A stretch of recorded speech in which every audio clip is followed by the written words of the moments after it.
I know what I'm looking for. I don't want to say it because it'll be, I think, a better reaction if you don't know what it is. Great. With anything from Finstock, I'm gonna boo it just naturally. Oh, I can't not notice the hair now. God damn it! I feel like an extra from American Psycho. dude, you got amazing hair. Look at fucking me. I've got nothing here. I only started doing this for like a month ago. Before that, it was just a mop sitting down. Okay, I found it. It's Ben versus Janine, actually. Oh shit. Yes, I found it. All right. Okay, well, I should be good. Just a heads up, I might not remember it the best, but I'll try to keep up with you. All right, that's all right. I only have one that I'm sort of iffy on. But I'm probably just gonna breeze past anyways. Cool. All right, you ready? I'm ready. A second, let me just. Okay. Come.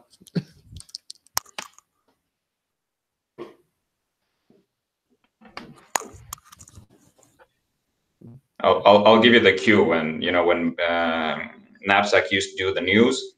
Cody always pointed. It's like I was gonna say like there is going to be a break in this, so you can just run to the bathroom, grab a drink, whatever during that time. Sure, cool. You ready? I'm ready. All right.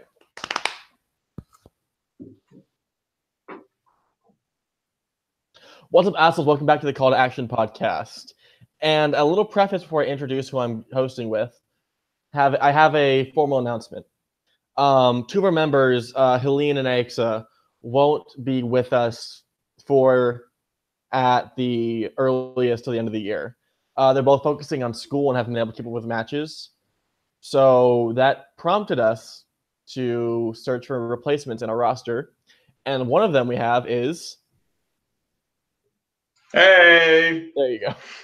Yes, Richard from the Star is Born review and the upcoming Revenge of the Sith AMA is joining us permanently. So I'm really glad to be here. Thanks for having me on. I can't wait to discuss the matches. I'd probably be a bit rusty on my memory, but I'm sure you'll take care of that part. So I dressed up for this occasion. I'm feeling good. Let's do this. Yes, he went in a full work attire, whereas I just threw on a suit jacket because I don't want to be outdone. And yes, this will be about a month's worth of matches. So the early ones are going to be a little bit hazy, just to give you guys the format of this because of the sort of variety of matches we're going through. In the first half of the show, we will be discussing the team matches. And in the second half of the show, following the break, we'll be discussing the singles matches. Sound good? Great, you'll get a choice. The first match we have is a contentious one. Founding Fathers versus KO Ruption. And like me and Richard discussed before the taping, we don't remember this much other than the very ending. What a freaking match. Yeah, I will say going into this, I sort of expected Corruption to win, although in the days following, because I'm a big believer in ring rust, and I didn't have a high opinion of Merle following the live show match. Yeah, so I was just hoping, Chance Ellison, the guy who's undefeated in the Full Metal Trivia League, at least in teams, and Kalinowski, who just rigged everything to be in his favor. Wink. And the match was surprising, to say the least. Yeah. I guess like I was getting into, my opinion of Kalinowski has slowly been going down, and we can see why in another match we'll be covering soon. But God. So you were you rooting for the Founding Fathers for the whole tournament, or no? I am not a Roca fan in the slightest. Okay. I couldn't give a shit about Merle because I don't think he has a personality. That's what I like to root for. Yeah, that's the one thing I was thinking about as well. Yeah, he's considered to be one of the greatest of all time, but aside from his trivia knowledge, which at the moment isn't even that great as it was, there's not much of a Schmodown character in there, so Yeah, and totally get that. that's the same thing I had with I was that way. If you go back and watch the earlier episodes, I was that way with Above the Line, and especially Drew McWeeny, where it's just like I don't want to root for someone who just goes in to win. Like I want to be there for the competition, for the fun of it, and no personality doesn't seem fun to me. Yeah, for sure. Yeah, that's why he meshed so well with Levine as well. Yeah, but I think it's surprising to me, and I'll plug triviasd.com. If we get actual paid editors, they can put a little link here.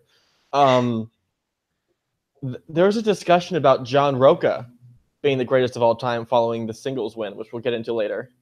Yeah, I've heard that as well. Not a fan of it. Neither am I, but again, we can get into that later. But the Mhm. fact that you have two GOAT contenders versus someone who's never played in a singles match and someone who's only as high, who only was so close to a title shot as he was because of very lucky matchups,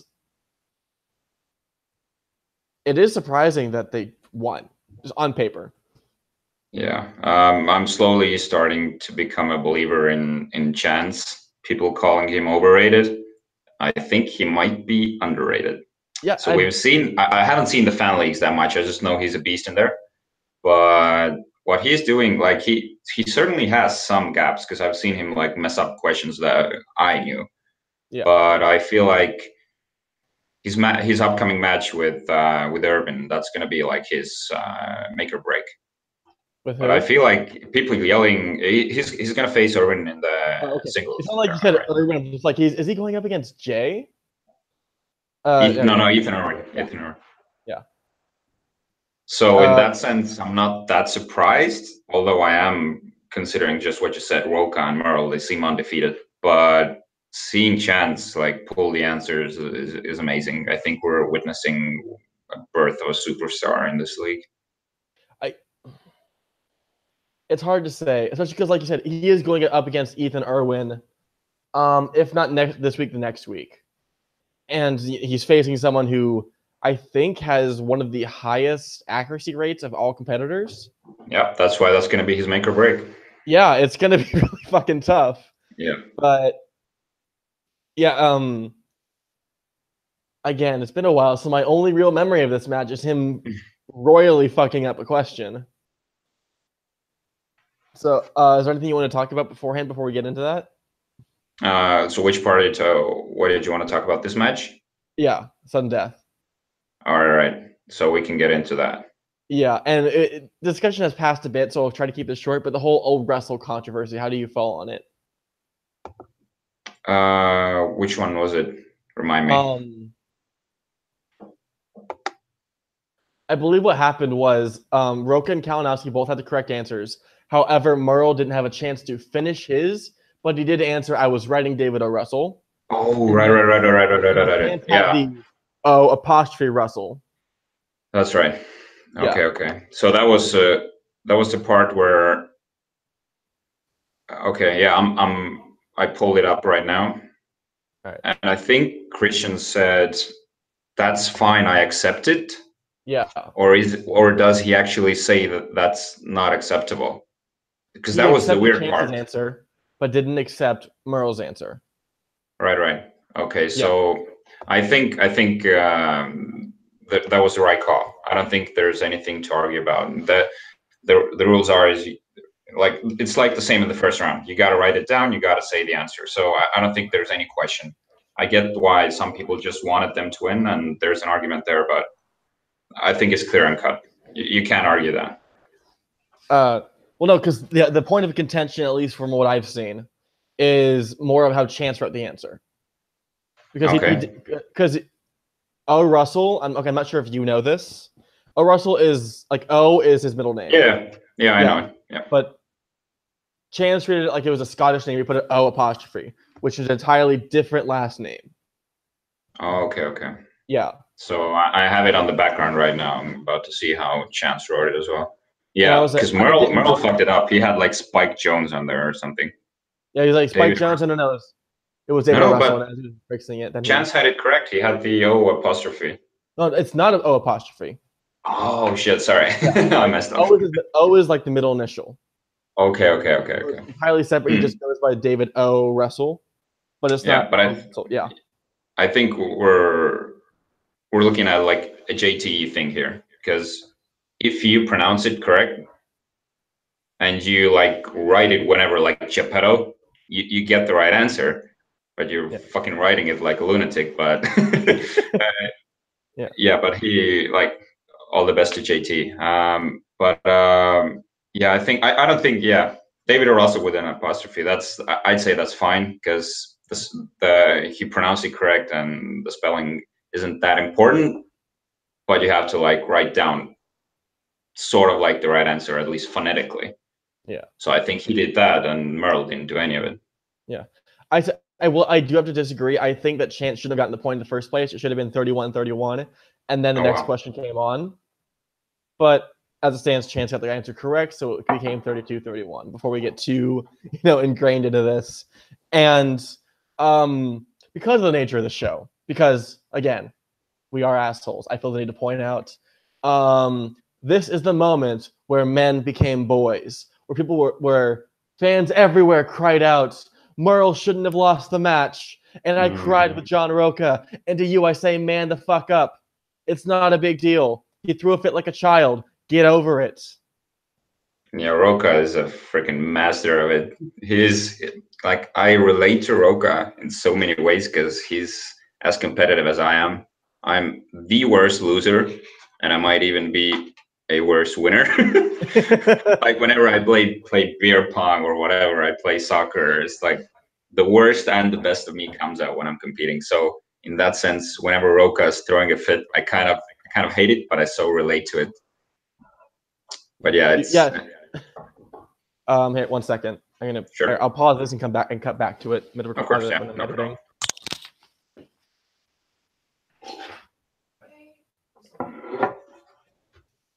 Is he too loud? Yeah, so I need to talk to him. Can you? Sure.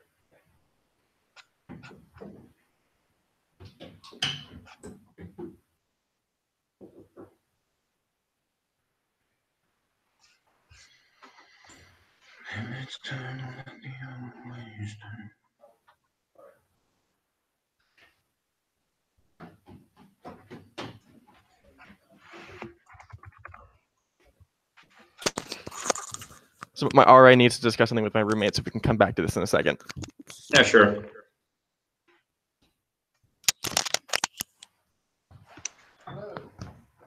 Hey, Dobby. What's up? Oh, yeah. Oh, sure. I got a noise complaint. You specifically.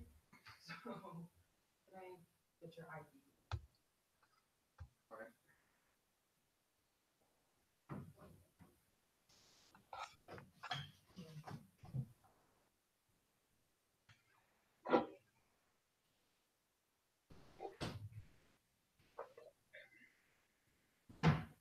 Were you interviewing? No podcast. I was just recording. Oh, Yeah. I can edit it later.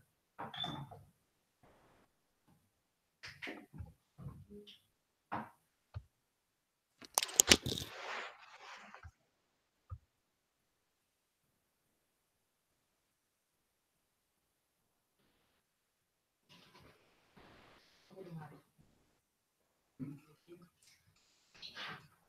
See you, James.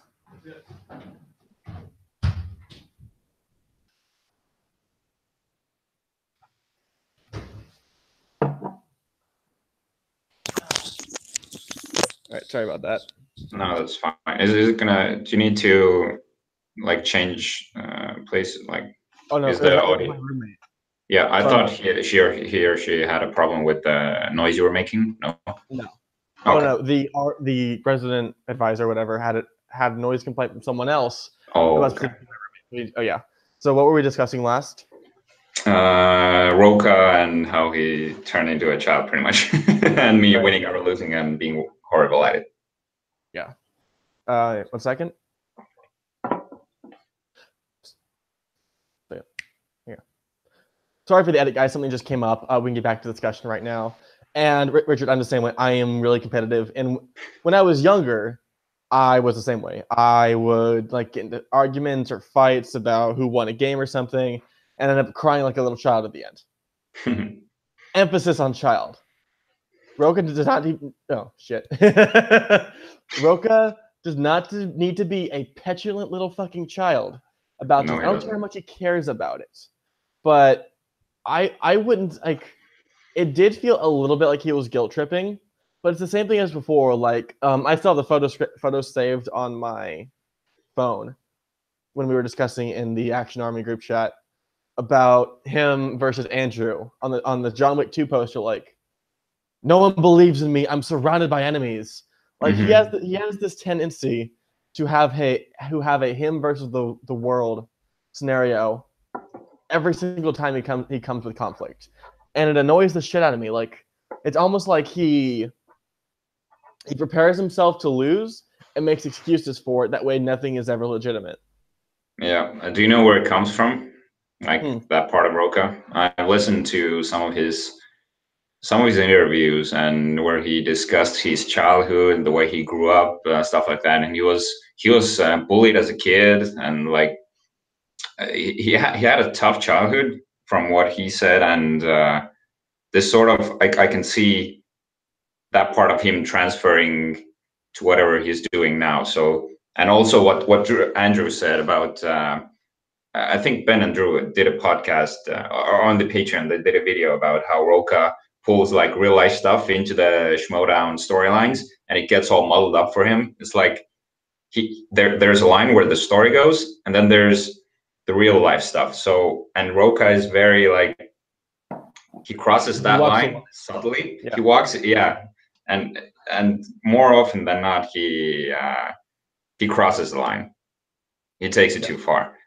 And that's the competitiveness that comes out. Do you watch Collider Live? Oh yeah, fucking love it. Yeah. Well, that reminds me of like the prior to the Bibiani Roka thing, or when they were discussing it on the show and hyping up the match. It was very much this thing of, do I stay in character or do I not? And Bibiani went out and said, no, this is like me naturally. I'm talking to you as I would anyone else. Roka's like, you need to cut your shit out. I am tired of it. You have such a muddled idea of whether you're in character or not in real life and on social media. You bully me constantly, and that's bullshit. Roka does that. I forget the actual term for it, but like he's projecting. It's like, I don't like doing this, even though I'm doing it. Even though I'm doing it, I'm recognizing it more in you, or saying you're doing it, even though I'm recognizing that I'm not doing it, or whatever. Yeah, it makes sense. Projecting, that's the right word that he's bringing through. Yeah. That's a fun note for you guys. Me and Richard, as you can tell by our accents, are in entirely different time zones. So I'm running purely on sugar, so I may not sound fully coherent. So you've been up like all day, and this is like nighttime for you. I woke up 6:20 a.m. today to be on here. I had my Deadpool cup. I've had my coffee. And I also look like a freaking pirate. Do you see the scratch on my forehead somewhere? It's like I was up at 12, but I had to go to the theater to watch Bohemian Rhapsody. Recommend. Oh yeah, I've seen it. But I'm running on like a pint of ice cream, 3 cups of soda. Now I'm drinking orange juice because I'm trying to be somewhat healthy. Or is this orange juice? You never know. It could be the whiskey again. And I'm trying not to pass out. I think that's it for Founding Fathers and Corruption. If you want to move on to the next match. Yes, let's do. Yes, which I know pretty much less about. I do rewatch it, and even then I don't remember it. It's Odd Couple versus the Harris Bros. All right. Yes. This is the one I'm probably the most haziest on as well. Yeah, there's only one note I have. I have actual notes for everything, and for Harris Bros and Odd Couple, it just says sports ? Because no, Odd Couple spins opponent's choice, which it sucks. But at the same time, Harris Bros picked for them sports, which they don't know either. Yeah, but what would you have picked for them? What do you think the smart choice would have been then? I honestly wouldn't have picked sports, just because of the fact that I think Snyder and JTE worked a lot together on it. with the Patriots. So I Mhm. feel like even through time, even if it wasn't his strength, he would have picked something up.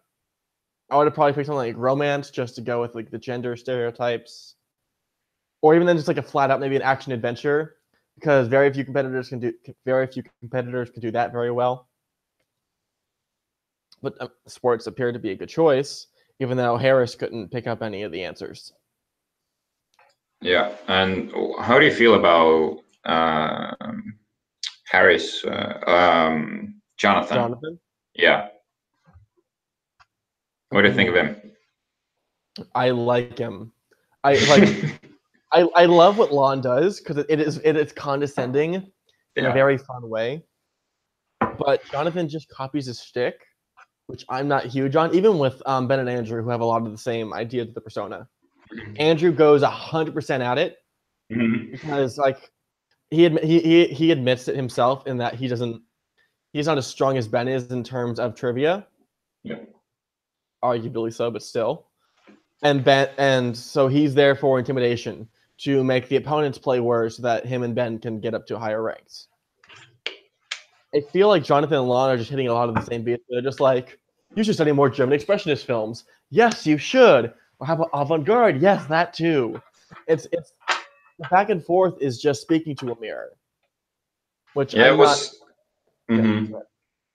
I'm not totally Yeah, against that.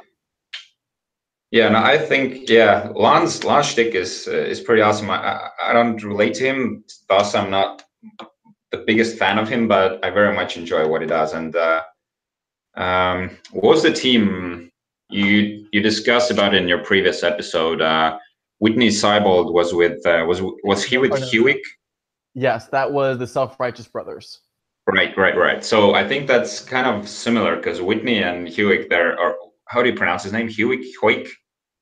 Heck? I think something along the lines of Hoik was the Hoik. correct All right. pronunciation, but it's still very strange. So they're both, and it's meant to be like they're both like this snobbish, very like avant-garde, new wave French cinema sort of characters, and they don't balance each other out in that way because they're like very much in the same direction. I think that's, and it works for them. And I think for the Harris brothers, the professor shtick also works because I agree he would have been so much more better with JT because they're like complete opposites. But I think considering the situation, they're making the best of it. Yeah, I think it's like even the Patriots, who were nearly 10-0. Patriots. No, boo, boo. Like they're very much the same. Now that they're split up, they are a bit more different. Snyder is taking a very interesting route in this character. But it's like I think it's a personality they can wear thin very quickly. So they need to be careful, or Jonathan needs to take another direction. Which I wouldn't. I'd be okay if he had more of a heel turn, more in the concept of just like I like how you have teachers who would just like take your shit, deal with it. I don't need to teach you. Mm-hmm. Like really embracing more of the teacher stereotypes rather than just the pretentious side. Yeah. I don't know if so. You'd want Jonathan to go more Healy or Alon. Not even more heely, just that's just one direction because I like heels better. Mm-hmm. That's true, but I think you need more of a, and I don't mean this in any disrespectful way, but I think you need more of a, Like you need either a more like there needs to be more edgier characters to pull that off. I don't think Lon or I want to say Lonathan and Jonathan, but that's not his name, Lonathan. Just call him Lonathan. That covers both. Yeah, he does, and I love it. I'm gonna keep this coin now. I don't think either of them could pull off a heel. So I think whatever they're doing right now, I think their next match is gonna be like they're gonna be way more into their characters. Yeah, Especially it's just more Jonathan. I think depending on if they win, I think on Tuesday, Jonathan needs to work harder on defining his character outside of just being Lon 2.0. Mm-hmm. Especially because I could see him playing singles matches in the future, assuming his schedule is free. I'm not sure what he does outside of this, other than being on movie fights once. And then on top of that, like I do want to shift away from this really quickly because I want like speaking of Collider Live. I am now an incredibly big fan of Roxy Stryer. Yes. Yes. Me too. Yes. So. And it makes me sort of disappointed that Odd Couple lost. Mm-hmm. But it's difficult because I don't want someone from the Five Club to win more. But if they did win more, then that would mean that Emma Fife wouldn't get Andrejko back. And I drafted him in first round of fantasy, so I'm obviously a very big fan. Mm-hmm. And I don't like Snyder as a person. That's also difficult. Yeah, he sort of runs the same line as Roka. You either love him or hate him. Yeah, but don't say that in Outlaw Nation, or else you're gonna get, Yeah, Andrejko and Snyder. Snyder. I think I'm surprised that they didn't go farther than they did. Yeah. Because I love the fact when the teams were drawn, I think it was Snyder who yelled in the background when he got Andrejko, how psyched he was. So I think that could have been like the next Patriots, for lack of a better word. No, absolutely. They could have been a seriously dangerous powerhouse. Mm-hmm. It just so happens that the Cinderella story of Jonathan Harris walking in and being like, hey, let me help instead. And, oh, what's that? You're a copy of Lon Harris, who is one of the smartest players in the league? Great. Now, and Snyder's costume, what the hell was that? I think he honestly just went into the costume department and just said, give me 3 things. Don't even think about it. Just anything random. And just kept it. Because it almost looks like a scarf.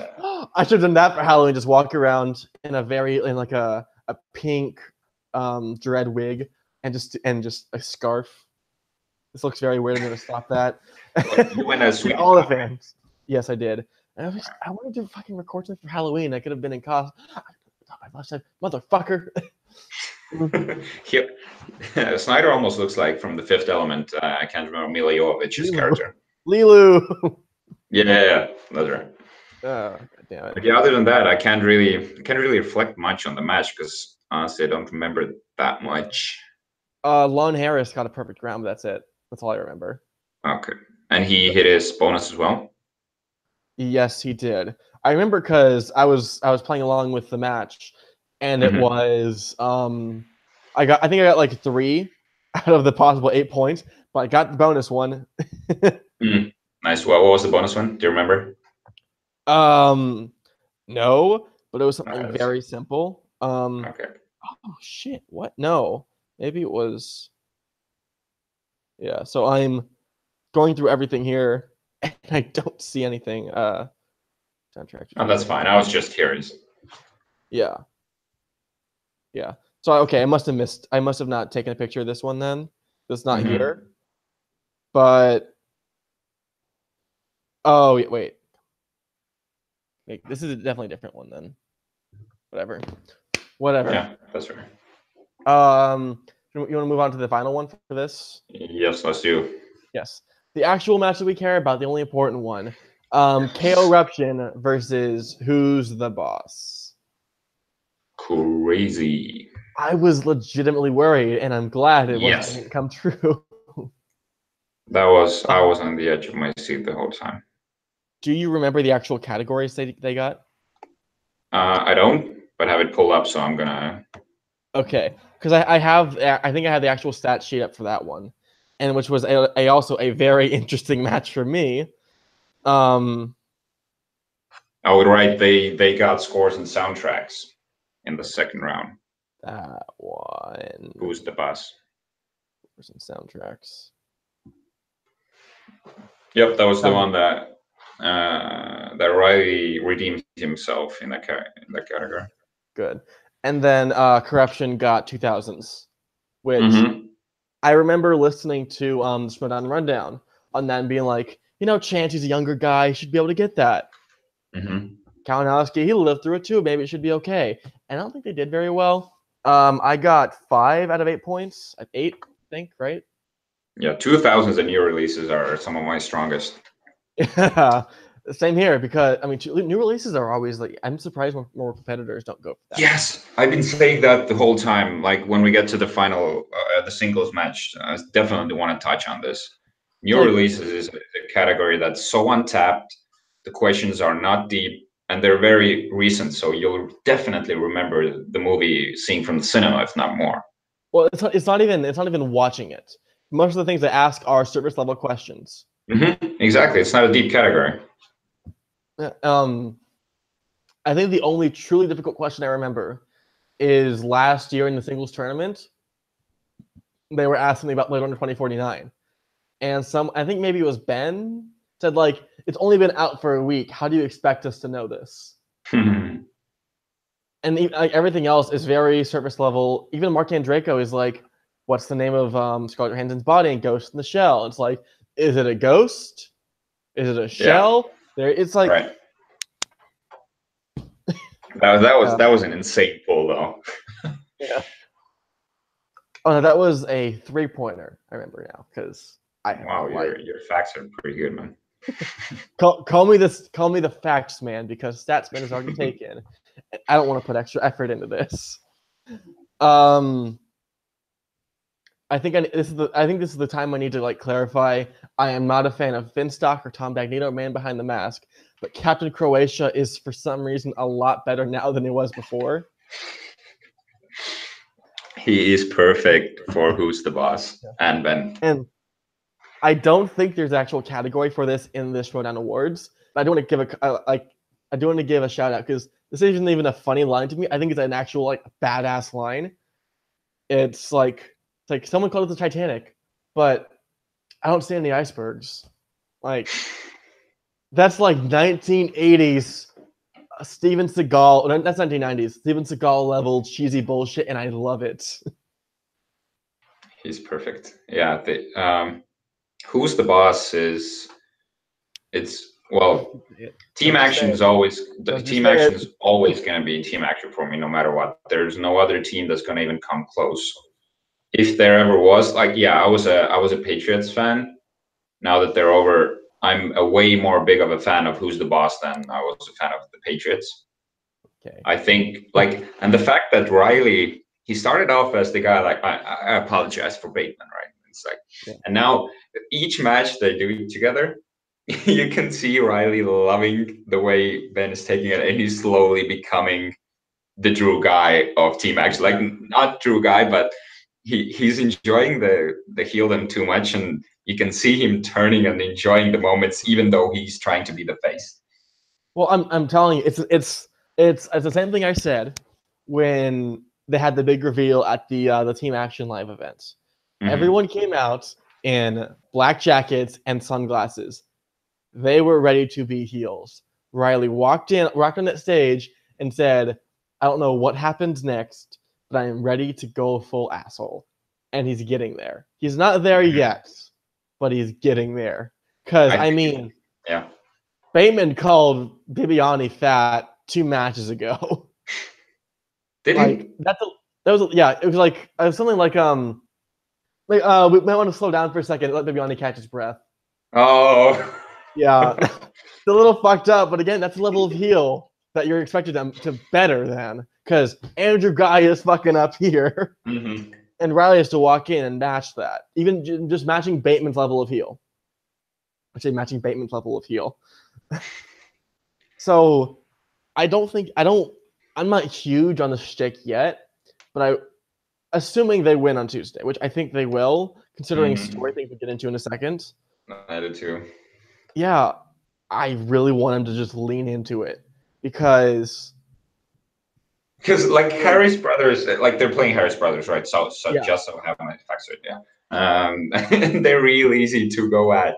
Like, I don't know much about Jonathan, but you can tell whatever Ben has in his arsenal, he's gonna get to Lon. It affects Lon. Lon is like, does it?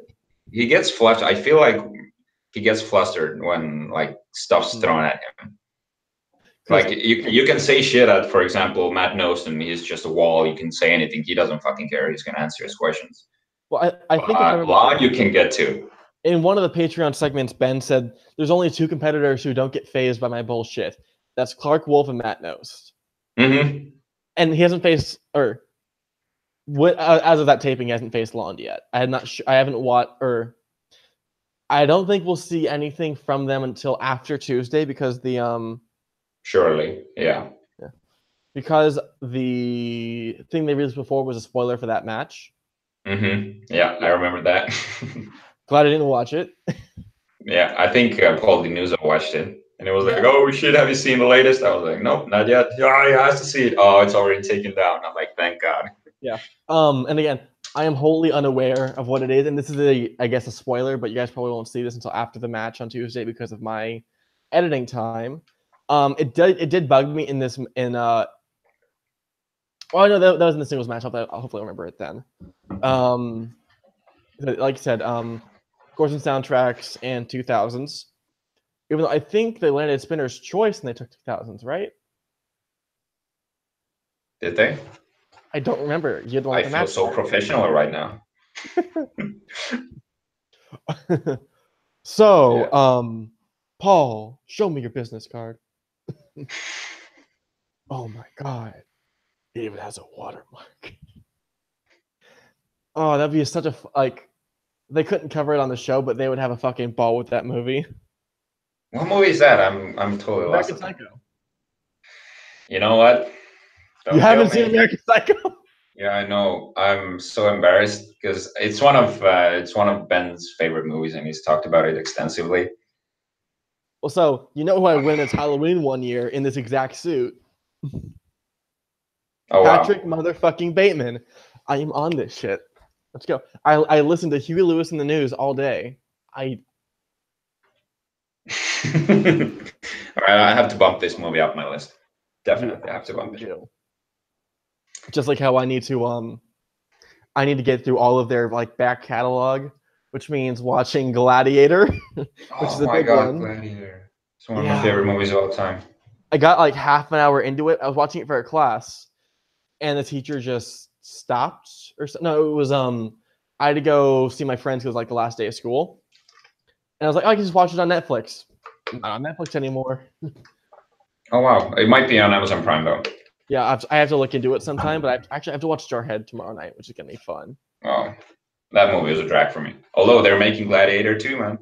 Yes, with Crazy. I think he comes back from the dead and goes to fight Jesus Christ or something. No, that was one of the pictures. Is like he's a time traveling, like some sort of. He goes through all the wars, but that's already scratched. It's gonna follow the young emperor that was in the movie, Lucius or something. No, Joaquin. I'm not gonna say anything about the characters, but it's about the young kid, Lucius. I think. Whatever. Yeah, I'm not gonna spoil it if you haven't seen it. We are so great at being on topic. Oh yeah, because I don't remember the matches very well. Let's just talk movie news. The closer we get with the matches, though, the better I'll get. I can't promise that because I'm still on a bunch of sugar, so my brain is not focused. That's right.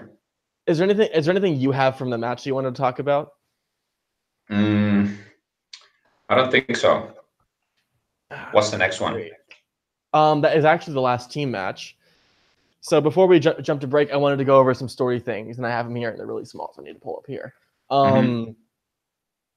This is all corruption based, but I'm glad we're getting the cutscenes back. I do miss the Champs Lunch thing, which goes about Patreon. You can get a T-shirt, but Champs Lunch. I am really excited for where this is gonna go. Okay, real quick before we end on the team matches, though, corruption. Their entrance music. Oh my god, the Fallout trailer song. No, that's just Kalinowski. Was it? I thought it was KO's corruption. I mean. No, I can actually pull up the match right now. Kalinowski was, and I was like, I remember I was in the call to action group chat. I'm just like,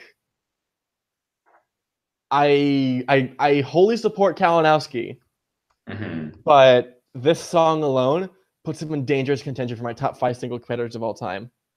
I am that much of a cheap whore for that song. It's so freaking good. see. Okay, so yeah, the one thing I wanted to say I messed up was. That's right. Just vamp for a bit while I pull up the song. Oh, and we didn't even discuss Ken Knapsack at all. Well, Him that's being. what I said. The story. Yeah. I was about to get into the story.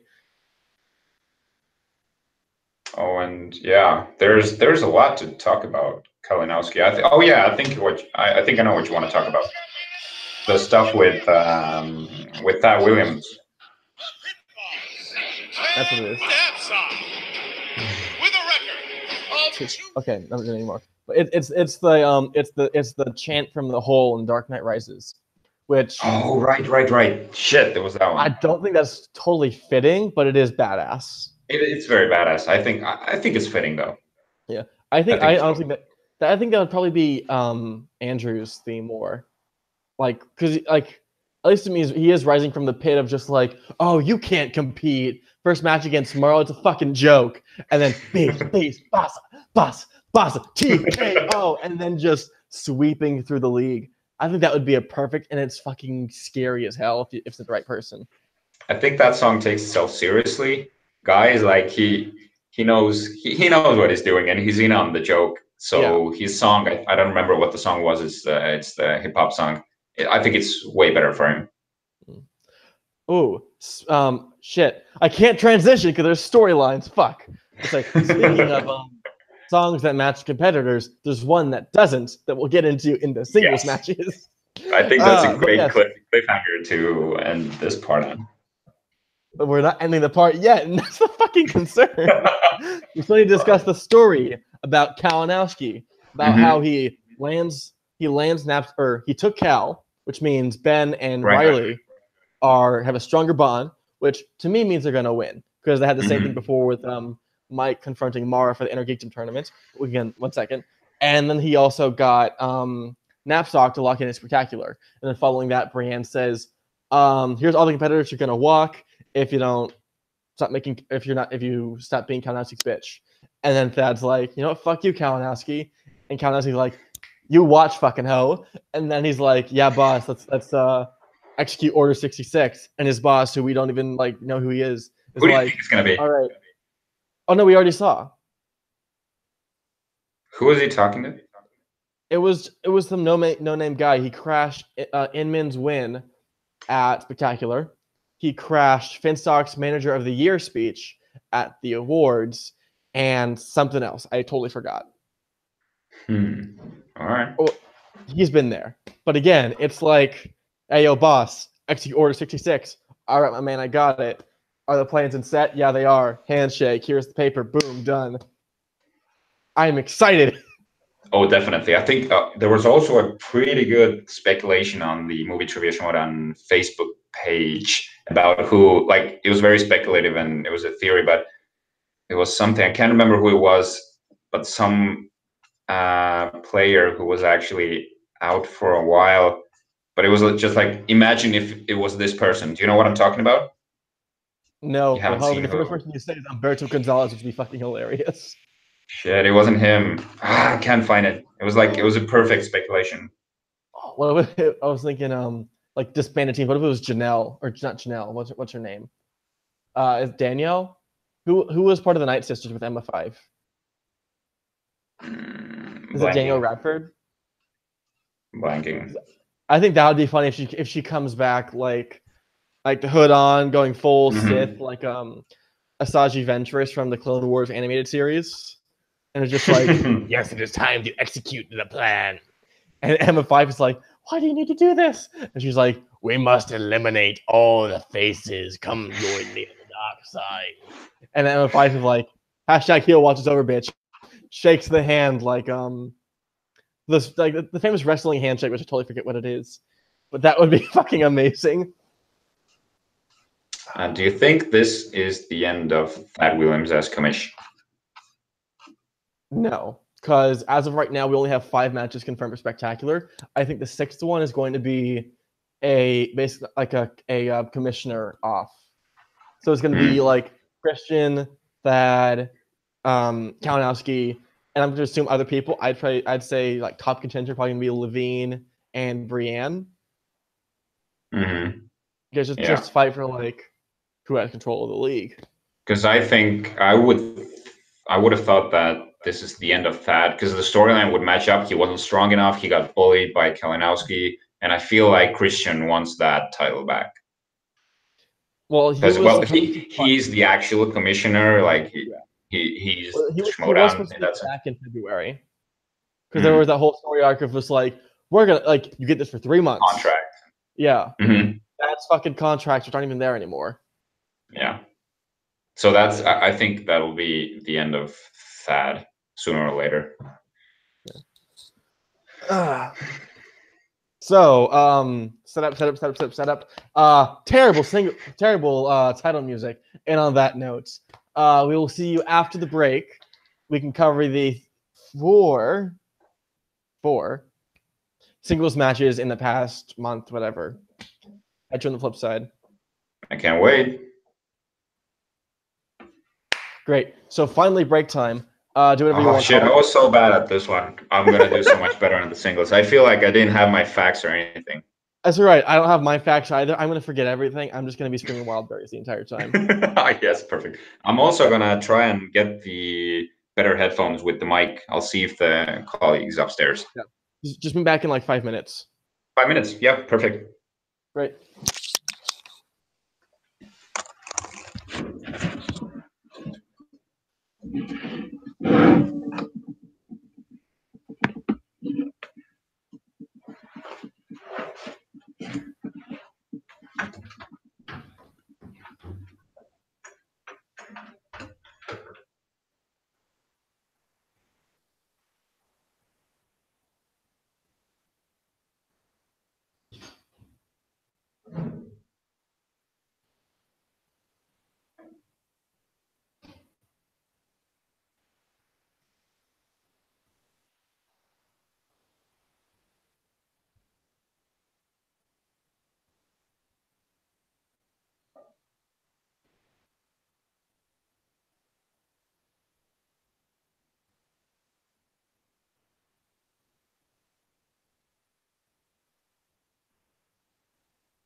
That's so Deadpool. Nothing bothers the nihilist. Yeah, not alone.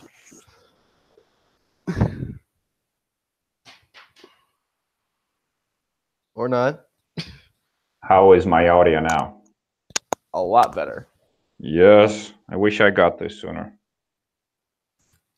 So I'm just watching the intro of Bibiani at the moment.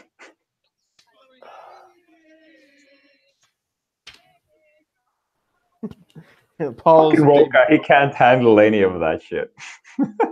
when one of the audience members or one of the people singing told Roka like, "Hey, this is gonna happen," and he's like, "Great." So once Bibiani came out, he pulled up a song. He pulled up his like Yeah. his in the What a moment prep douche. song, whatever, and just walked off stage.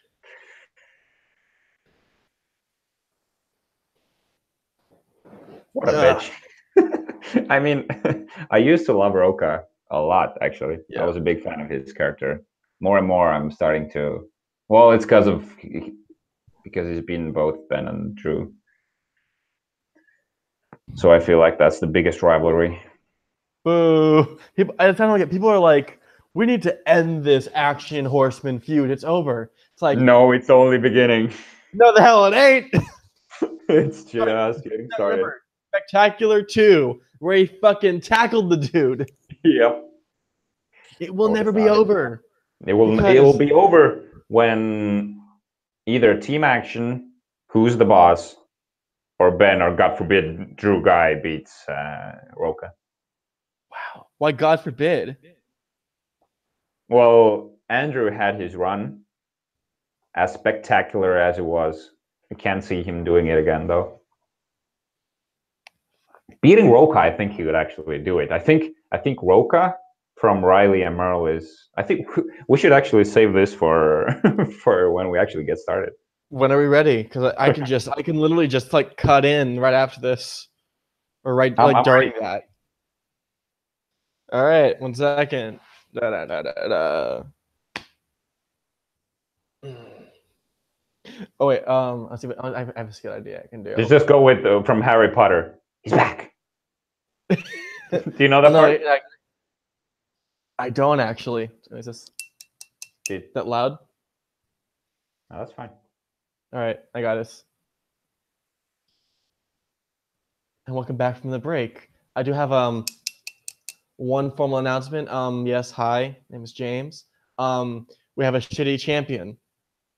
That is all. Yes, and Boom. because of the way our schedule is, we'll be going over the championship singles title match first. William Bibiani versus the Rocha, or Crush the Roach, as I tried to be famous before I got taken down. And yes, I am still salty about that. Yeah, me too, buddy. I feel so bad for Bibbs. I feel bad for the fans, man. Like, we're 200 away from topping Outlaw Nation. Mm-hmm. Meanwhile, it's just Roka that they're rooting for. like you don't. I don't see this fervent love in Outlaw Nation for Riley, Merle, Inman, even Nost. It's just Roka. Well, he's a personality, and I like get like he was magnetic to me at first. More and more, I'm rooting against him now. It's like Inman, like spectacular. He wore the fucking boots that touchdown in Iraq and said, "I don't know the answer, but I'm going to use my time to congratulate Mara on her championship." Mm-hmm. And it like, and the Grace like, "And you're a winner." It's just like, here you go, you earned it. Like, that's a real man, not attacking someone multiple times online saying, like, "I'm gonna win the title. I'm gonna be a two-time champ. Congratulations, you can fucking count." So I think this is a perfect time to get into the entrances. Does Roka even have an entrance? It's just like Nope. like the Outlaw, John Roka. It's just like, what's up? Yeah, I'm gonna blindfold on because I'm a badass. Yeah, and he used to have the good, the bad, and the ugly soundtrack, right? Ennio Morricone. Yeah. And then he had That was fucking badass when he was like this outlaw with this Western music. That was badass. Yeah. That was like literally an the outlaw. power of his entrance. Now it's like whatever. I don't even know what the fucking song It's a is. fan made one. I really do like that it's a fan made thing. Yeah. But All it doesn't credit fit to his that. character. No. Nope. New. And I really hope that Bibiani spent this time studying, because it's probably my least favorite entrant of this season. But that's basically saying like, oh no, I like this mac and cheese slightly less than the other mac and cheeses because every mac and cheese is perfect. Yeah, it was a weird one. At first, when it was coming out, I thought it was because you were waiting for it to be super elaborate, like CGI, whatever, Yeah. like he usually does, which is so over the top that it's so fucking good. This time he came out, it almost felt like he wanted us to think that he's doing nothing, that he's coming out, it's his title match, and it would have worked because everyone was expecting he should have just low key played it and done nothing. I do love how how they got to Roka though when they started singing. It's like when he just stormed off. What the hell? And it is the debut of our dear friend Paulo Yama, future champion of the league. But I wish they did like a more famous song because I could not tell what it was for the life of me. Wait, was he?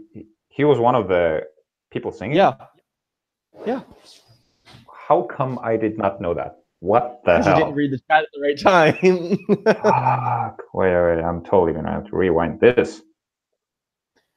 That's right. I So didn't see him until gonna be in the until I league. watched that. Like, That is so cool. I am not sure how much I am at liberty to talk about what is discussed in the group chat behind closed doors. He's the one in the white cap and the pink sweatshirt. I don't know. Oh, the hoodie. I'll ask him. That's cool. I don't remember. You could like circle him and put him on the page like, hey guys, look, I found Paul. But like to my understanding, like he can't walk up to someone and say, hey, can I challenge you? And go up to Christian, Pat, whoever, be like, hey, I want to challenge this guy. He agreed to it. Let's go at it next season. So I don't know. It's a whole thing that I don't think I can talk about. But either way, he was at the studio and he did sing, which I hope made Roka play worse. I don't know if it did. Yeah. So what happened in round 2? Remind me. Round 2. What did they spin? Something happened. I don't know. Literally, the only thing I have on this is points. That's it. So yeah, Roka spun 90s, and I think he spun away from it. Ooh. No. Are you watching the video right now? Yeah, I just have it like in the background. Well, no, that helps a lot because I can pull up my scorecard. Yeah, Roka did 90s. Oh yeah, no, yeah, here I have. So yeah, so Roka took 90s and Bibiani took horror. What? Bibiani got horror? What the hell? And he lost. How is that possible? What the hell is this? I don't know. However, I got a 5 out of 12 points on horror, which is unprecedented. Normally, I would only get like 2. Oh right, there was the Zombieland question, which I knew. I didn't know that. I guessed and I got it wrong. No. But I will say though, I should start like pushing to be on these because I got a perfect round 5. I guess you're Bibiani. Oh, nice. Are you on any of the fan leagues? No, I wanted to be, but I never got in at the right time. It breaks my heart, but you didn't get it. But we can get into that later. Sure. We can get into it now if you want. No, I don't mind. Yeah, because I think I was actually supposed to be on one of them as well, but I think I wasn't active enough.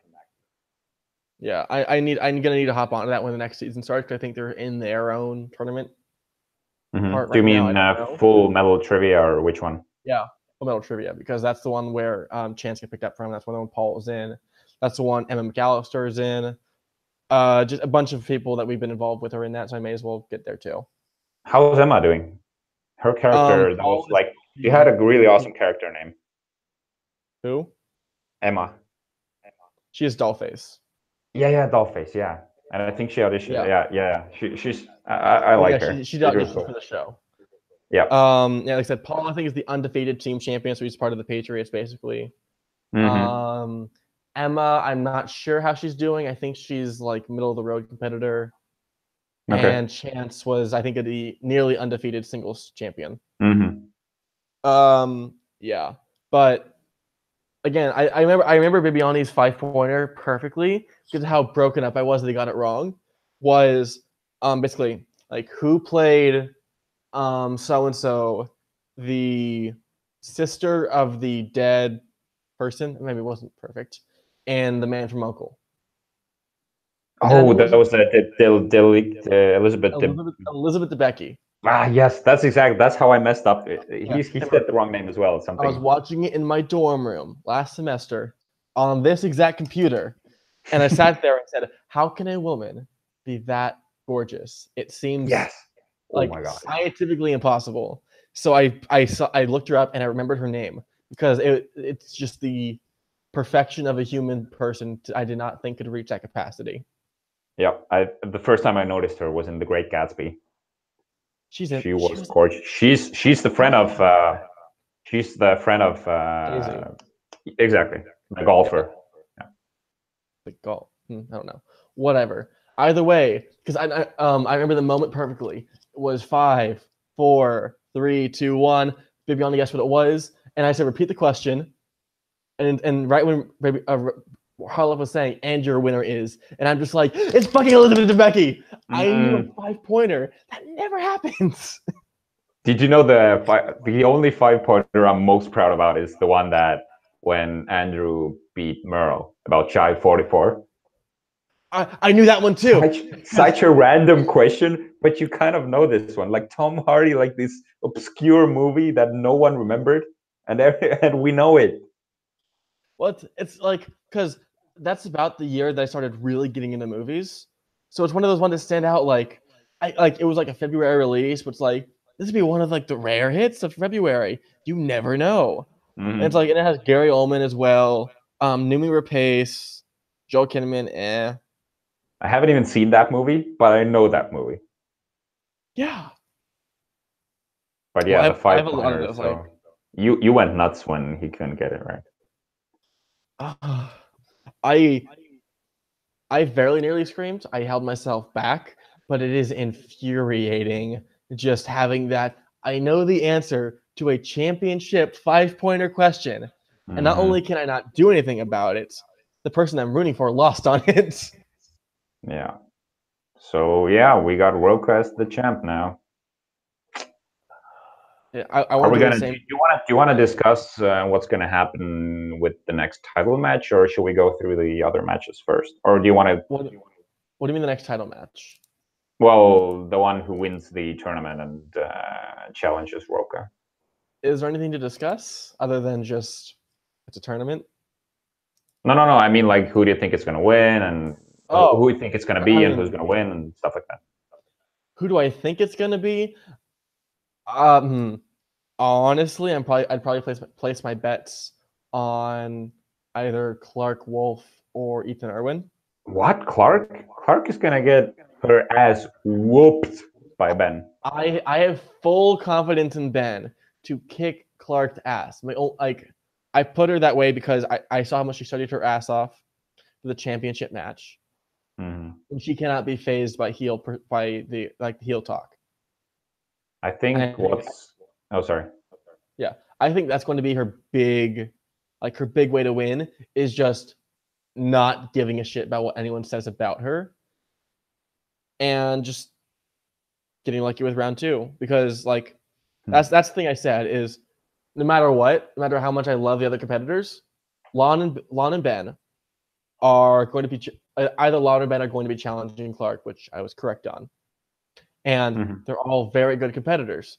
Only difference is going to be round 2. After that, like if you go on round 1, round 3 alone, it is a crapshoot, 50-50.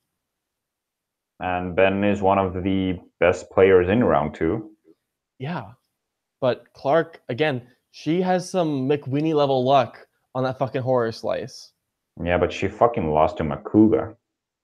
Wild berries. Wow, Barry. I mean, So JTE also lost to Makuga. Yeah, that's true. But JT is also like this hot cold player. But He I lost think to a what's gonna swimmer. be like He lost to a I swimmer. truly believe and I want to believe that Bateman has what it takes to take the entire tournament. Yeah. And I think And that the fact that sorry, I'm just gonna finish my thought. The fact that he got through the gauntlet, he's on a roll. He is hot right now. yeah. Clark hasn't played for I don't know for how many She months. hasn't played a singles match since she lost to Levine. Yeah, so I think she's gonna be rusty. Ben's gonna be on point. And one thing I also wanted to discuss, we can is our next match gonna be Bateman versus Janine? Yes. So I'd like to transition into that one. Yeah. That was, I think, one of the unluckiest matches for Ben in the sense that the questions were all in favor of Janine, and Ben still won the match. I think that was like you can tell. I think a lot of the questions were like Janine. It was her type of game, just like Andrew played against Riley and Merle. The questions were right in her wheelhouse. Ben didn't have the best game, and he still managed to pull through. I think that's why it's one of the most underrated performances of Bateman, is because the questions were tough. He wasn't on a roll, and he still beat her. I think it also comes down to I think Ben plays a hell of a round 3 because there is the idea of it is mostly just like a do you know it or don't you, and he can get some really deep cuts or he can just miss a 2-pointer. Again, it's very hot and cold with him. But when he gets right, the idea of just sitting there, taking it in. Repeat the question. I don't. All right, sorry, I don't have patience for this. It's playing the mind game, and it works. Oh, perfect. It works.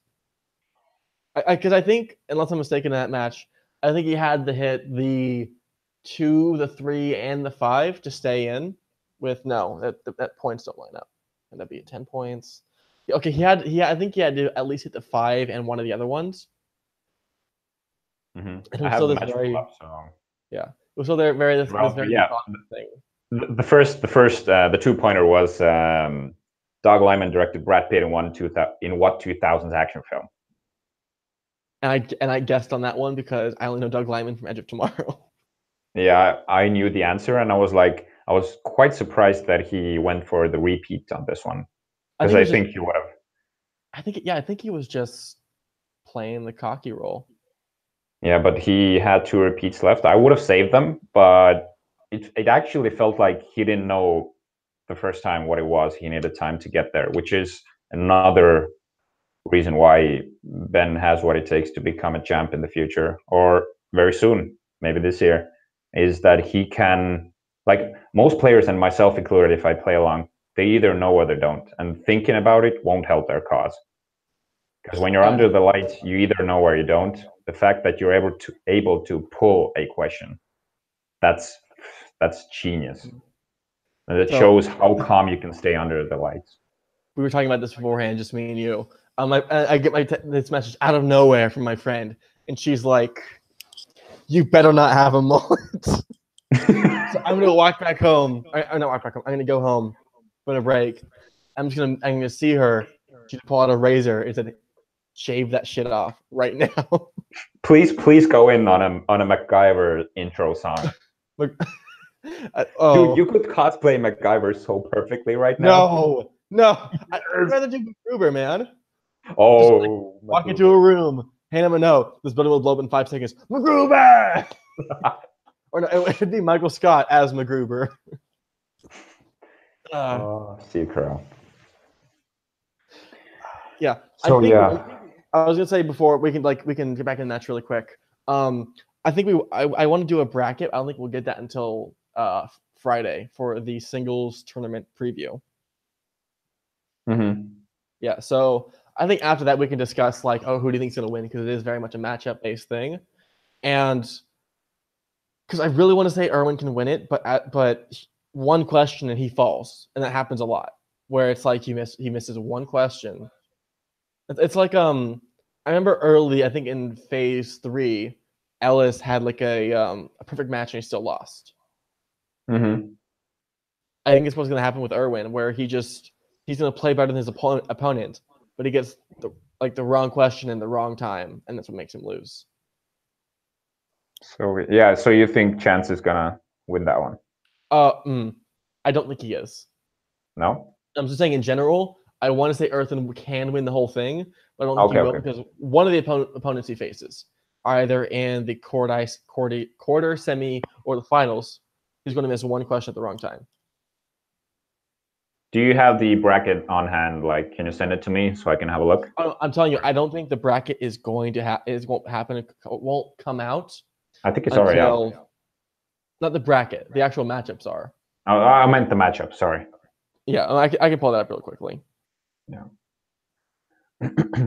So, this is what I wanted to talk about the most: the Bateman versus Janine match.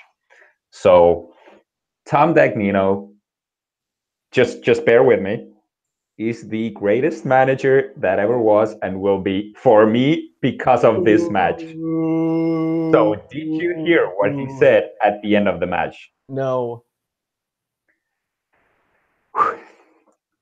I'm gonna pull this up. At the post interview, no, you gotta be in the character. Embrace the Captain Croatia. Yeah, that's exactly what it was about. So Jen turns to. I'm gonna get this right. Okay, I can't find it. The thing is, she asked, "How did you get your sock mask back?" And he goes, "Yeah, I had it clean. I got it sent to Estonia." He fucking mentioned Estonia. No one fucking knows where or what Estonia even is, and Finstock name drops Estonia. What the actual fuck was that? He has the Croatia captain's hat. He mentions Estonia. He's the greatest manager. I fucking love the guy. Okay, so I can only find 3 matches confirmed. I'm probably just missing a very obvious one. Wait. Who's Dan facing? No, I don't remember. Okay. I'm just looking at the MTS pictures. Maybe there's one there. Because we have Andreyko versus McQueenie, Erwin versus Ellison, and Wolf versus Bateman. All right. Yeah. I think Andreyko wins, Erwin wins. I'm hoping Chance wins. So am I. I don't know, because I really want the fans to do better. But at the same time, I don't want people to get tired of the corruption storyline because I'm still a big fan of it. Mm-hmm. I think, and also think Ethan is super cool. I think he might come off like his first match was kind of, his personality was kind of okay. I see he knows a lot, but his personality is okay. Now he's like getting into this producer character, and I think it's really cool what he's turning into. And I think Christian discussed it also. Irvin is a freaking cool guy. Yeah. So I have no idea who. But I know Dan is facing someone else, and that's actually one of my big complaints about the way it was structured. Was that Dan Murrell is currently placed number 1, but he's going up against someone who isn't the number 1 contender. And even though Andreyko should be it, he's facing Drew McQueenie, who. You think Andreyko's going to beat McQueenie? Yes, because McQueenie does not hold strong in singles, whereas Andreyko nearly just won the title. That's true. I hope that's the way it goes. He lost basically on guessing the wrong name, I think, in that sports movie, round 2. Which match? Andreyko versus Bibiani for the title. It was some sports movie. He's like, is it this person who's in the movie? No, it's actually this person who got the last name wrong or something. He was this close to winning the title. Yeah, it was. Yeah, I remember. It was a very close one. Yep. McQueenie does not do well in singles. He doesn't need to be carried by Sam, but he has his personality needs to be lifted by a teammate. Yeah. I agree with that. So anyway, the doubleheader, we had Bateman versus Machine. So do you want to get into Harris versus McCougar? Yeah. Yes. Wild berries. I thought my shirt was clean. Damn it. McCougs. I want 1 year where Makuga goes for the title again Yeah. because I miss like I was Yeah. rewatching what's it called, the trial of JTE like a few Mhm. weeks ago, and it was Yeah, just you like mentioned it on the last yeah. podcast. Coming up to the stage, Josh Makuga and his band of merry men. What? And it was Cody Hall, Cobster, and a third engineer they had at the time coming in like the skin tight bodysuits, just jumping around like the Barrel of Monkeys toy from Toy Story, and that was just it was amazing. And I miss that. I want the modern Josh Makuga to come in and get a championship match. Just to walk in, just like, hey guys, I'm not gonna win, but I got everyone alcohol. And just like, yeah. Have we seen Makuga at like a big event other than Free for All? Are you asking me? Yeah. What do you mean, seen him? Like, has he been a featured player at one of these events? Oh, I, he has, I think. I can't pull like the exact events, but he'll always be around. That's why I love Yeah. him. I want him in No front matter of the how camera because bad I he can't does. be at those. I want to see more of him. No, he's never going away. I think that's a Especially, given. like, now that Ricky's a manager Mm-hmm. and I actually have a recipe for homemade fireball, so next time I see him, I could be like, hey, here's some like real shit, and just like, damn, and then he just goes up and wins a match. I shouldn't. Yeah, I think he has another streak in him because he was on a roll Yeah. for a while ago when he like beat several. Well, yeah, in the first ever singles tournaments, he only got to the finals because he kept picking up Point Break as a category.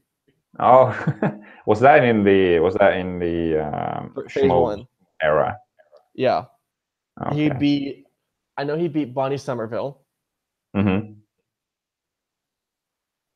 and then maybe Alicia Malone. No, I think not even Wild Berries. Makuga was teamed up with someone. No, never mind. ETC beat them. I'm lost. Makuga beat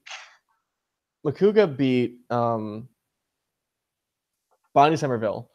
I think then maybe Gray Drake, and then he got to Riley where he lost, Mm-hmm. which wasn't the KO. He got to the betting round, which makes me Yeah, was believe that the one where Riley was dressed as Superman? Yeah. Yeah, I remember some of it. Man, good times.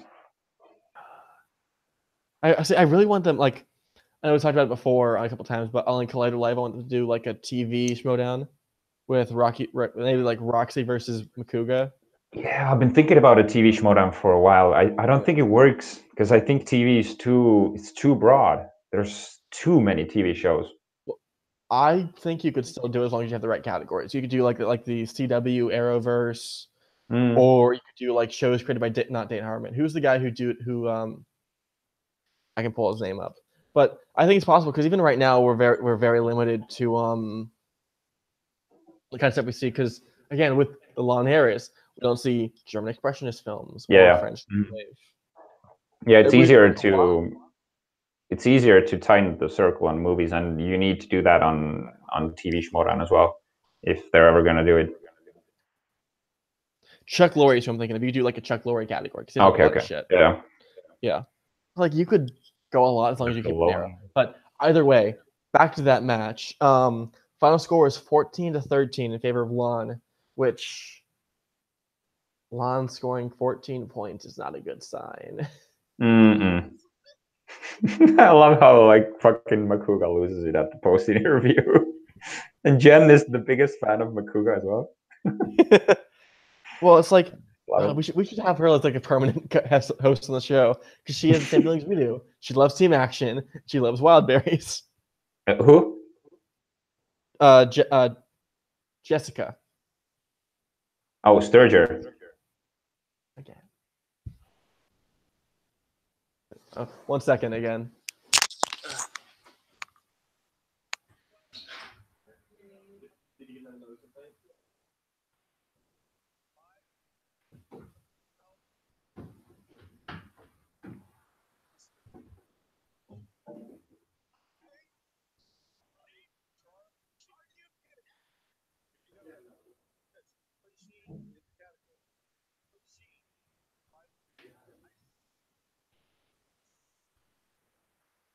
Thank you so much.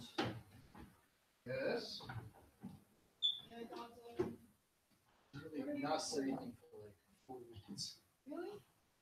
Just gone off. Was it maybe another room that got it, or maybe someone misheard? Or Is there another people in this like apartment? Harry wouldn't have said anything. I know I made one noise, but it was just one and not constant. So maybe it was me, but I don't like. I haven't heard anything from him. I've been off, so. Yeah, Okay. Who's in the other room? Harry. He's quiet. So Yeah, he it's is. not him. I mean, he's sleeping. Huh? No, He's just quiet. Oh, okay. Yeah. And I made one noise. It could be me, just the one, but Yeah, I don't know what's going on, but I'm just keep getting the noise coming from this place. okay. So Well, you we're not really gonna hear need it. to like wake up. Yeah. Okay, thank you. By the way, can I get your numbers? I don't have your numbers, so I just can't like contact you. Sorry, Richard. 1 second. No. That's right.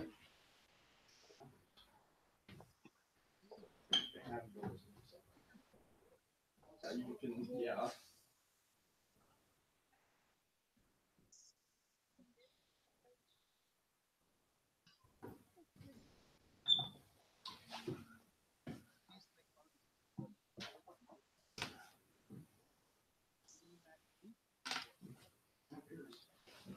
Any chance someone has a vendetta against us?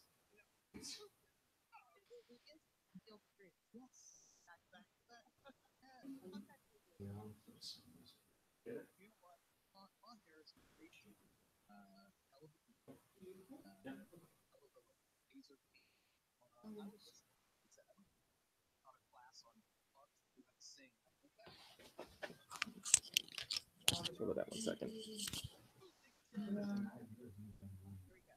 You're back.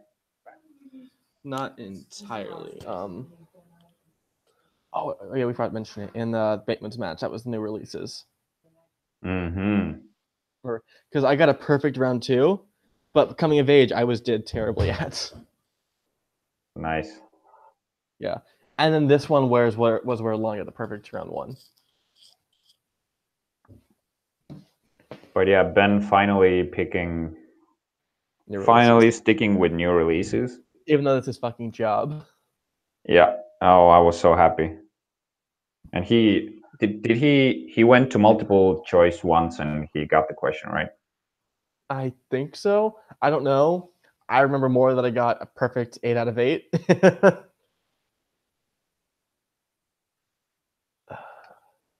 How did I do in the? I only got the 2-pointer though, which shows how I'm basically Bibiani in round 3. Yeah, those are some obscure ones. Yeah. Well, it was like for Janine, I got the 2-pointer and the 5-pointer, but for like I should look up what Janine's was, and excuse me a second while I actually do this. Mhm. But I don't know. Like I can never get like the 3, like even the 3-pointers. I'm really pretty bad at.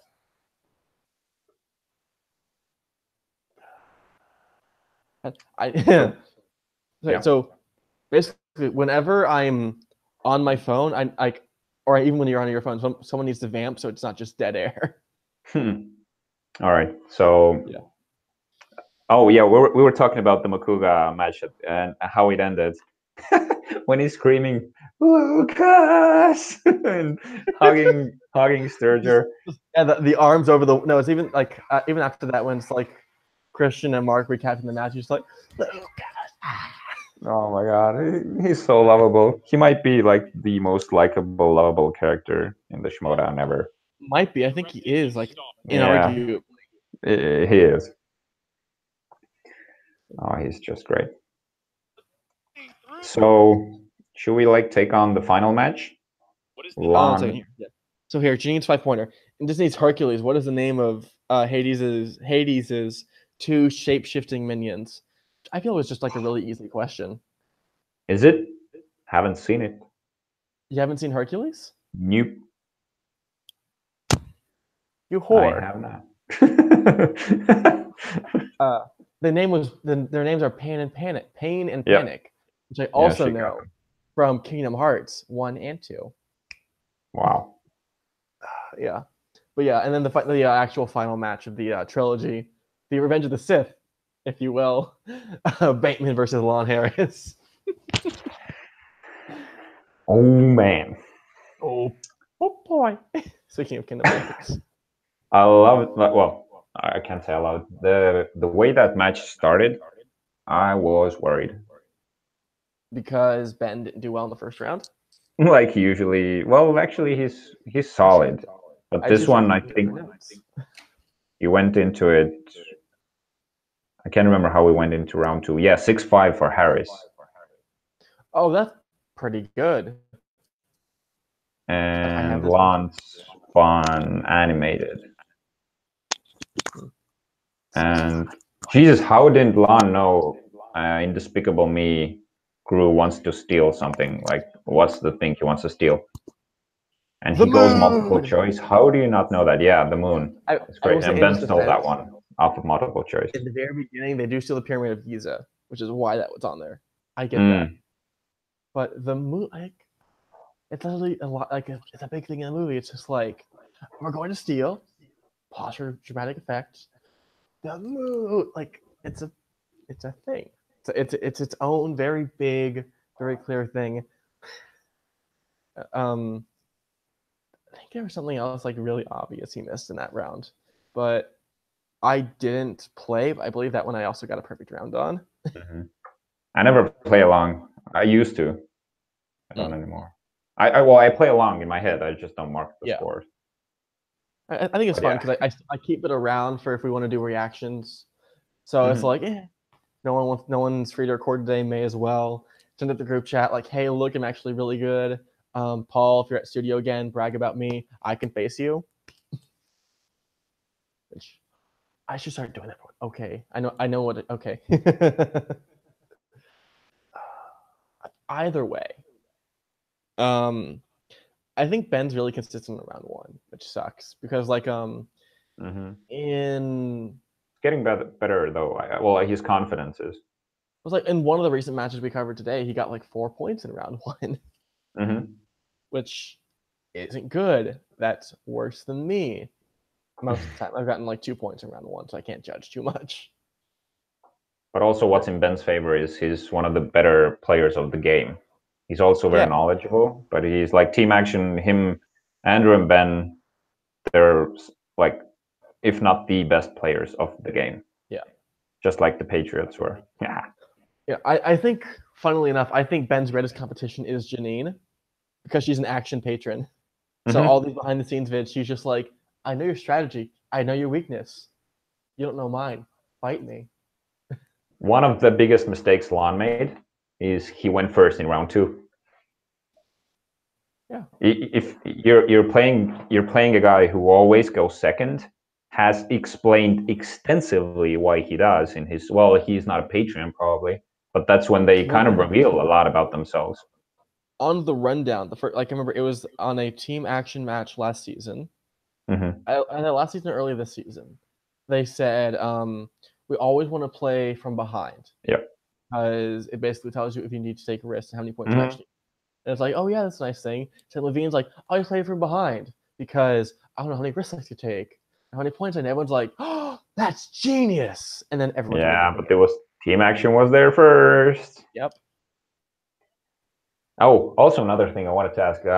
In stock, always coming to the players when they're spinning the wheel and when it's opponents or spinner's choice. Mhm. I felt like as much as I love Finstock, I felt like he was confusing Ben a bit, or sort of like, because I think Ben knows exactly what he's picking. I don't know if Finstock actually has the insight into what to pick for the opponent.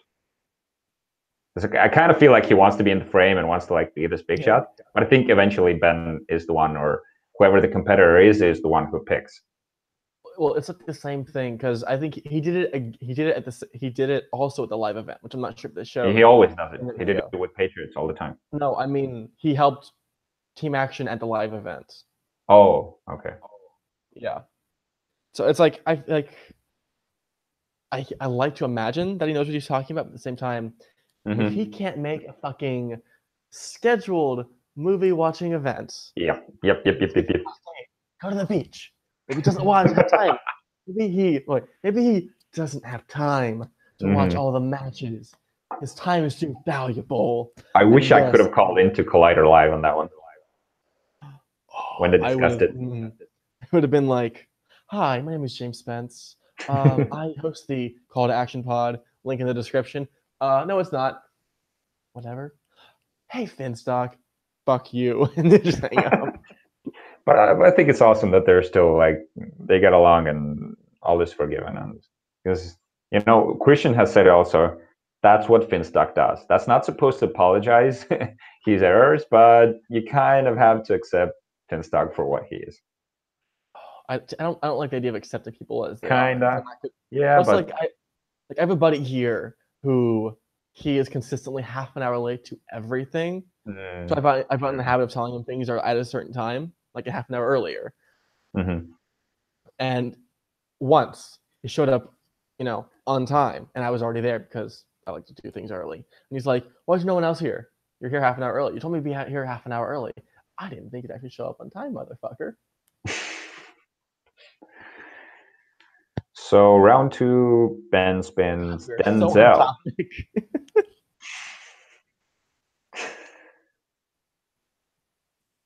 What did you think about Denzel? I don't have my scorecard for this one. So I have no idea what happened. He went perfect, went to multiple choice once, I think. It's like, look at the smile on his face when he's answering Denzel questions. It's almost like they've always wanted a Tony Scott slice on there. I feel like this is almost exactly Tony Scott. I would so many love, movies. because they're gonna have the movie release dates Patreon match this month. Oh, Yeah, I really want them to just be for Ben to be like, if he loses this for whatever reason, just go, all right, maybe this doesn't happen, but I will fight whoever wants to challenge me for a Tony Scott slice. So wait, the movie release dates match, is that going to be with Scott Mantz? Scott Mantz, Sam Levine, and Adam Hlavik. Oh wow, that's going to be cool. When's that going to be released? I do not know. I know the horror match is going to all patrons on the 14th. So I'd assume it's after that. So probably sometime around the end of the month. Cool. Yeah. So us plebs will get it sometime in early December. Is there anything else you wanted to cover? Because I realize we have not talked about these matches in consistency at all. No, we haven't. I think I've said everything I remember about the match at this point. All right. Final score is 15-4. Ben's moving on.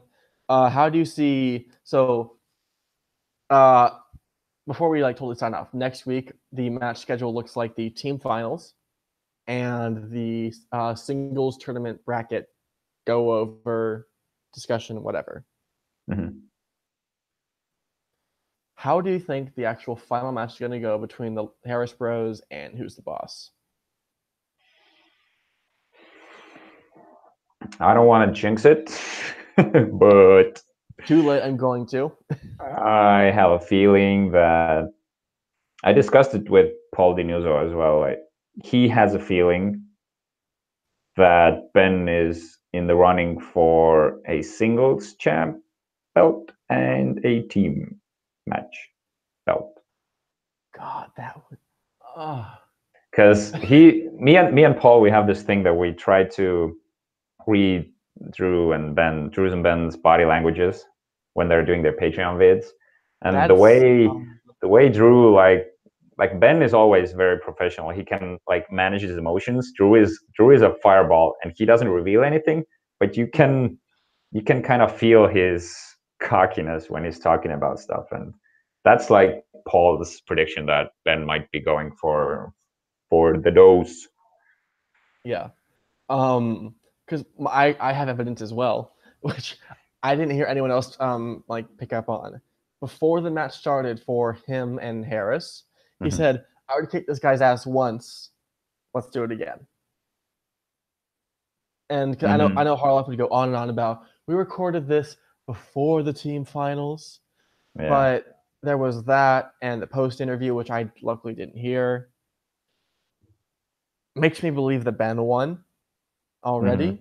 So I'm going into Tuesday heavily anticipating it. Hopefully we can record a reaction so I can go full Chris Clark in this motherfucker when they beat the Harris brothers.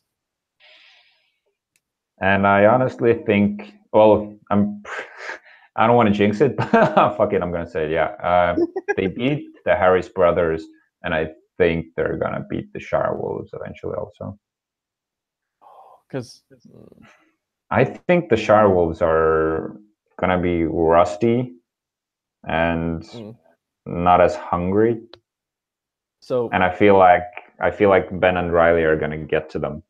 yeah, here's my rationale though. Clark will be in the singles tournament. Whether she beats Ben, I think decides the fates of the actual title Yeah, match. that's a good point. Because That's a good point. whoever wins that match will get more practice in, will have more time to Yep. really work on being a better competitor. Riley may be facing Dan Murrell. I don't know. Mhm. I'm pretty sure he's in the tournament though. Either way.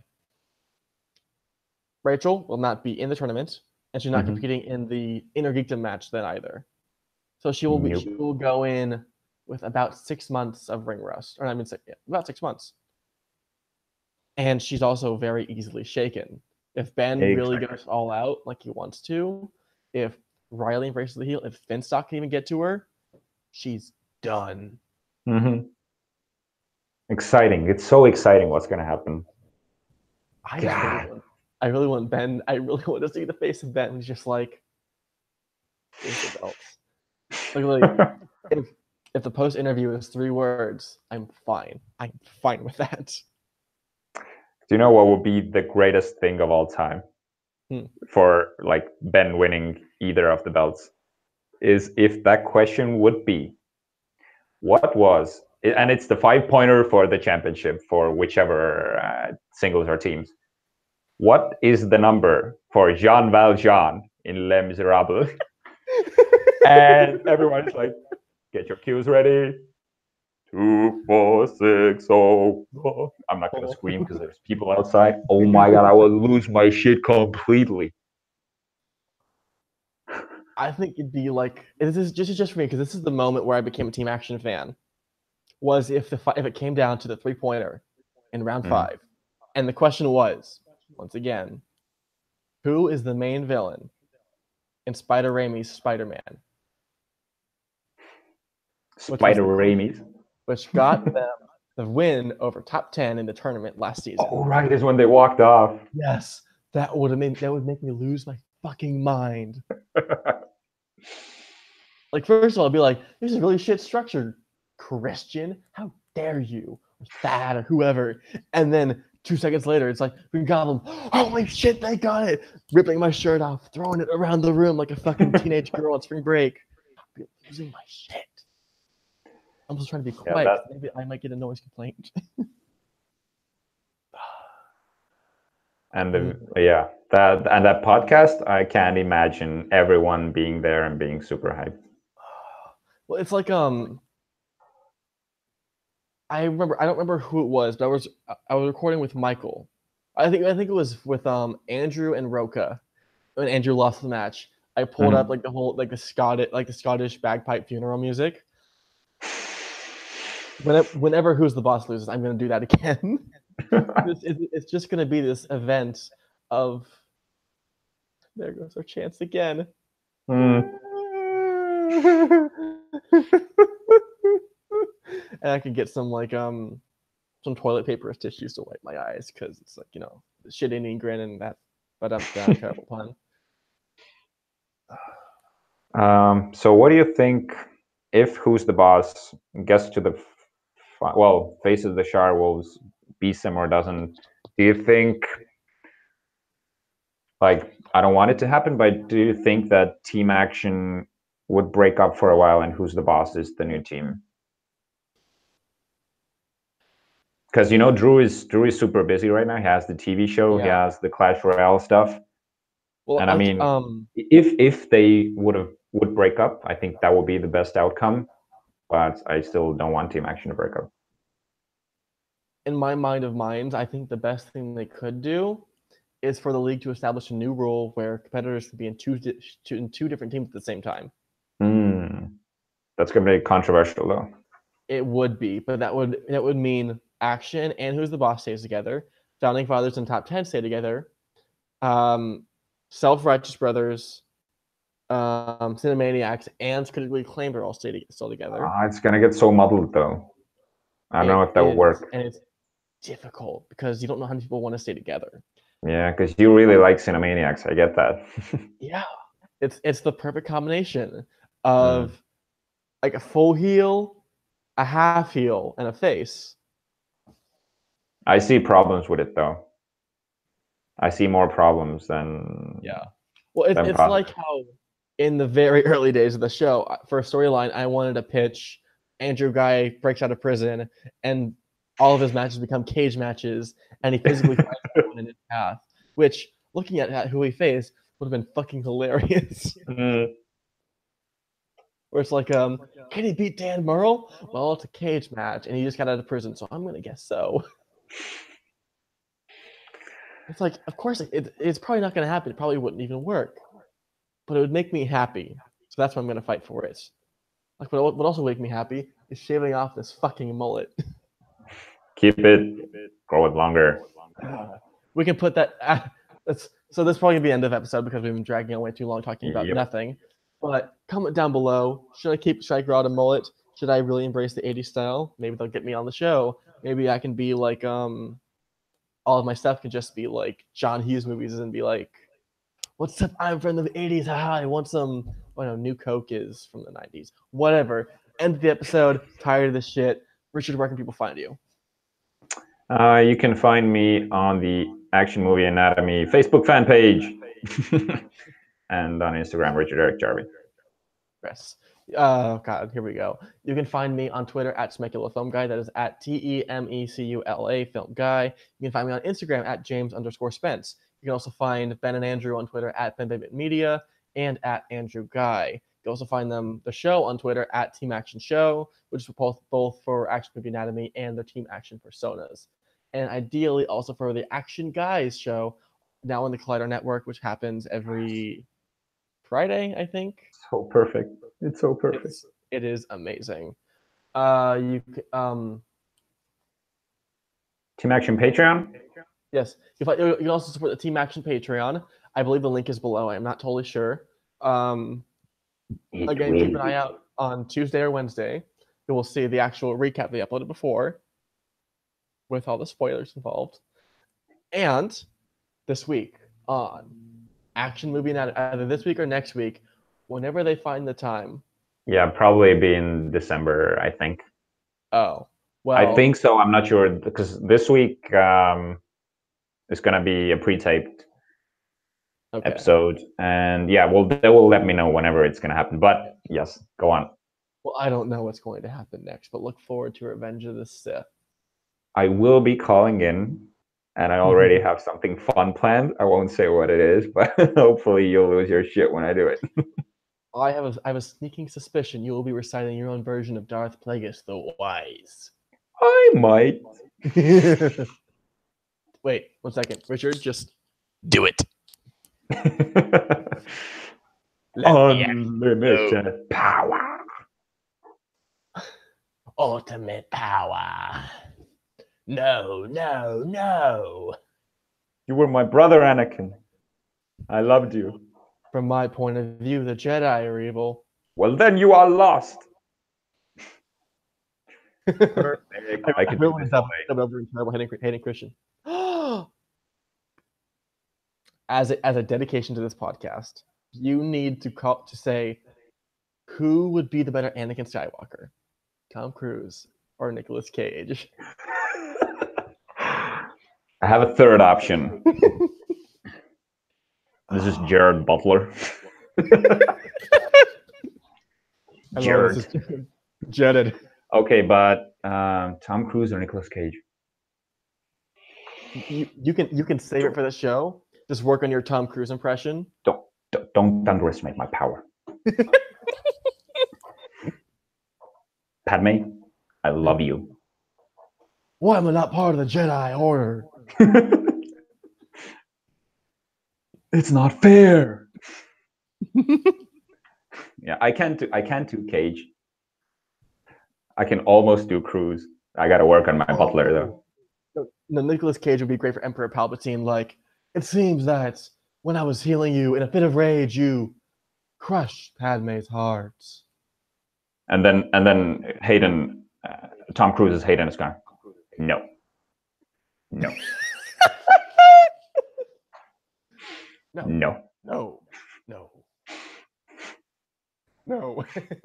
Actually, I'm gonna run out of battery, so we gotta wrap up. Yeah, so that's the end of the episode. We already plugged everything.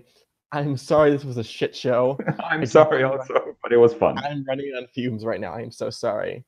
Have a good time. Hopefully we're organized next week, and we'll catch you on the flip side. Peace out. Oh no, wait 1 second. I'm gonna do it again. Peace out.